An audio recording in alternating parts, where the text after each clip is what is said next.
샬롬. 4월의 마지막 날을 맞이하게 되었네요. 늘 언제나 변함없이 먼저 주의 나라와 그의 의를 구하는 사랑하는 성도님들의 삶 가운데 주님의 평강이 가득하시기를 축복합니다. 아멘. 네, 오늘 저희들이 함께 나눌 하나님의 말씀은 출애굽기 11장 1절에서 10절 말씀입니다. 출애굽기 11장 1절에서 10절 말씀입니다. 제가 봉독하겠습니다. 여호와께서 모세에게 이르시기를 내가 이제 한 가지 재앙을 바로와 애굽에 내린 후에야 그가 너희를 여기서 내보내리라. 그가 너희를 내보낼 때에는 여기서 반드시 다 쫓아내리니 백성에게 말하여 사람들에게 각기 이웃들에게 은금 패물을 구하게 하라 하시더니 여호와께서 그 백성으로 애굽 사람의 은혜를 받게 하셨고 또 그 사람 모세는 애굽 땅에 있는 바로의 신하와 백성의 눈에 아주 위대하게 보였더라. 모세가 바로에게 이르되 여호와께서 이와 같이 말씀하시기를 밤중에 내가 애굽 가운데로 들어가리니 애굽 땅에 있는 모든 처음 난 것은 왕위에 앉아있는 바로의 장자로부터 맷돌 뒤에는 몸종의 장자와 모든 가축의 처음 난 것까지 죽으리니 애굽 온 땅에 전무후무한 큰 부르짖음이 있으리라. 그러나 이스라엘 자손에게는 사람에게나 짐승에게나 개 한 마리도 그 혀를 움직이지 아니하리니 여호와께서 애굽 사람과 이스라엘 사이를 구별하는 줄을 너희가 알리라 하셨나니 왕의 이 모든 신하가 내게 내려와 내게 절하며 이르기를 너와 너를 따르는 온 백성은 나가라 한 후에야 내가 나가리라 하고 심히 노하여 바로에게서 나오니라. 여호와께서 모세에게 이르시기를 바로가 너희의 말을 듣지 아니하리라. 그러므로 내가 애굽 땅에서 나의 기적을 더하리라 하셨고 모세와 아론이 이 모든 기적을 바로 앞에서 행하였으나 여호와께서 바로의 마음을 완악하게 하셨으므로 그가 이스라엘 자손을 그 나라에서 보내지 아니하였더라. 아멘. 저희들은 자녀를 양육하면서 때로는 훈계를 하고 또한 엄하게 책망하기도 합니다. 그럴 때 처음에는 어떻게 하죠? 저는 처음에는 이렇게 아이들 양육할 때 하지마, 하지 말아라 이렇게 좋게 얘기를 합니다. 그런데도 듣지 않아요. 그럴 때 어떻게 할까요? 막대기로 손바닥을 때립니다. 그래도 말을 안 들으면요. 종아리를 때립니다. 점점 강도가 어떻게 되고 있죠? 점점 강해지고 있는 거예요. 처음에 엄마가 좋은 말로 했을 때 들었더라면 매를 맞을 일이 없었을 텐데 말입니다. 저는 오늘 바로왕을 보면서 하나님께서 좋은 말로 하실 때 순종했으면 얼마나 좋았을까를 생각하게 되었습니다. 하나님께서는 이미 바로의 바로왕의 마음에 강팍함을 아셨습니다. 그래서 모세에게 내가 강한 손으로 치기 전에는 너희가 애굽에서 나가는 것을 바로가 허락하지 않을 것이다 라고 말씀하신 바 있습니다. 우리에게 있는 죄의 뿌리가 이렇게 깊이 박혀서 불순종의 죄에서 돌이키는 것이 얼마나 어려운가를 다시금 생각해 봅니다. 바로왕은 지칠 대로 지쳤습니다. 그도 그럴 것이 한두 가지가 아니고 벌써 바로왕은 9가지나 되는 재앙을 경험하게 되었습니다. 그 9가지나 되는 재앙을 겪었다는 것입니다. 그런데 바로왕이 이제는 하나님의 뜻에 순종할 수밖에 없는 상황에 이른다라고 말씀합니다. 1절 말씀입니다. 여호와께서 모세에게 이르시기를 내가 이제 한 가지 재앙을 바로와 애굽에 내린 후에야 그가 너희를 여기서 내보내리라. 그가 너희를 내보낼 때에는 여기서 반드시 다 쫓아내리니. 그 한 가지는 어떠한 재앙입니까? 5절 6절 말씀입니다. 애굽 땅에 있는 모든 처음 난 것은 왕위에 앉아있는 바로의 장자로부터 맷돌 뒤에는 몸종의 장자와 모든 가축의 처음 난 것까지 죽으리니 애굽 온 땅에 전무후무한 큰 부르짖음이 있으리라. 아멘.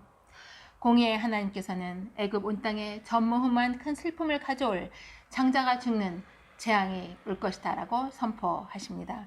이것은 바로 공의의 하나님 앞에서 바로왕이 행했던 불순종의 결과였습니다. 그러나 하나님은 사랑하는 자녀인 이스라엘 민족은 구원해 주실 것을 약속하셨습니다. 7절 말씀입니다. 그러나 이스라엘 자손에게는 사람에게나 짐승에게나 개 한 마리도 그 혀를 움직이지 아니하리니 여호와께서 애굽 사람과 이스라엘 사이를 구별하는 줄을 너희가 알리라 하셨나니.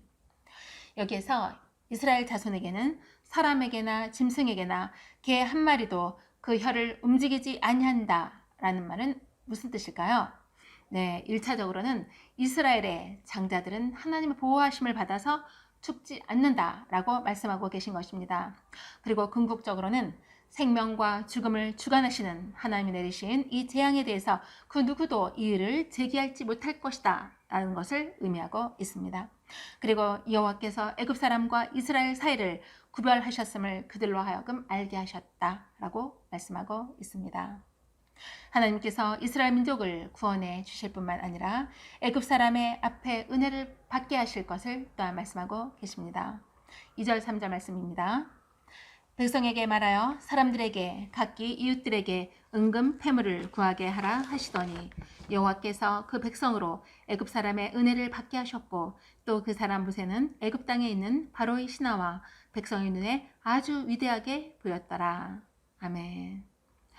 모세는 하나님께서 애굽 사람들의 마음을 움직여 주셔서 이스라엘 백성에게 은금을 나누어 주게 하셨다라고 기록하고 있습니다. 이것은 이스라엘 민족이 지금껏 애굽에서 종살이한 대가를 받아 나오게 되었다라는 것을 나타내주고 있습니다. 하나님은 이스라엘을 빈손으로 떠나게 하지 않으셨습니다. 하나님께서는 이후에 이스라엘 민족에게도 이렇게 말씀하셨습니다. 종들을 내보낼 때는 절대로 빈손으로 가게 하지 말라라고 법을 세우셨습니다. 하나님은 애굽의 노예로 있었던 이스라엘 민족을 높여주십니다.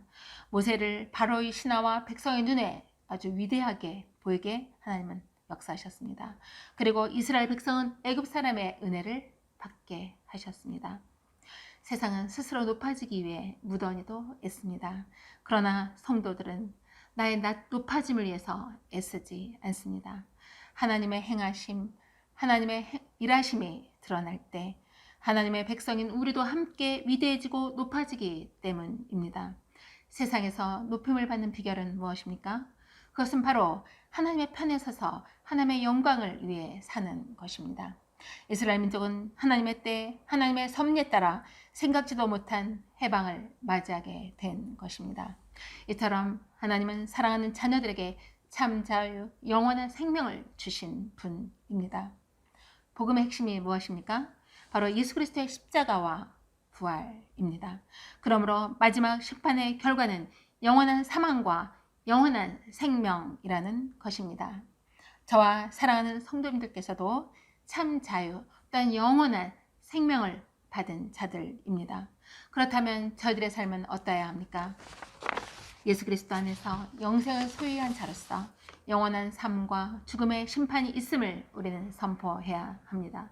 예수 그리스도를 영접하는 자에게는 영생의 축복이 있음을 전해야 합니다.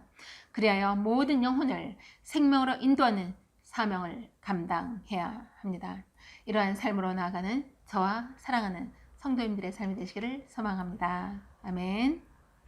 오늘 하루 저희들이 함께 나눌 기도 제목은 첫째, 모든 영혼을 생명으로 인도하는 사명 감당하기를 위해서, 둘째, 하나님의 음성에 민감하게 반응함으로 그 말씀에 순종하는 삶이 되기를 위해서, 셋째, 성전 건축을 통해서 다음 세대가 나아갈 길을 만들어주는 우리 교회가 되기를 위해서 함께 오늘 하루 기도하기를 소망합니다. 기도하시겠습니다.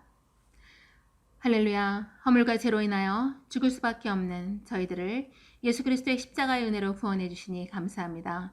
그 은혜를 받은 저희들의 삶이 구원의 감격 속에서 주님의 음성에 귀를 기울이며 순종함으로 나아가게 하여 주시옵소서. 저희들이 예수 그리스도 안에서 영생을 소유한 자로서 영원한 삶과 죽음의 심판이 있음을 전하게 하여 주시옵소서. 그리하여 하나님을 모르는 자들에게 예수 그리스도를 전함으로 생명의 길로 인도하게 하여 주시옵소서.